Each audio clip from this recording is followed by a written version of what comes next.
এ মনু, তুই কি করতে আসো? দাঁত মাজতেছি। কারণ কি 2026 সালে বালু দিয়ে দাঁত মাছ দোকায় এত পেপসিডেন্ট থাকতে?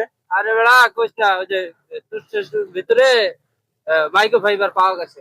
আরে মাইক্রো ফাইবার না, মাইক্রো প্লাস্টিক পাওয়া গেছে বেড়া। ভালো করে কইতে পারস না। কি করবো, ওই যে 1980 সালে ফেরত যাইতে হইবে, ওই যে দাঁত মাজলে বলে ক্ষতি। আরে এডিও ক্ষতি। আর তুই কি আছস? এক গাড়ি বালু আনছস কালকে শুনলাম। এই বালু এক গাড়ি দিয়ে তুই দাঁতই মাঝে বালাইছস। আরে বেড়া না, বাদ ভাই কি করবি? দেখ না, সব মানুষ লয়ে গেছে।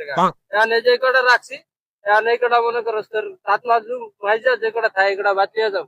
আরে বলদ রে, বলদ দেখছি এরকম বলদ দেয় না ভাই। যাক তো, দাঁত পরিষ্কার হয়েছে নি?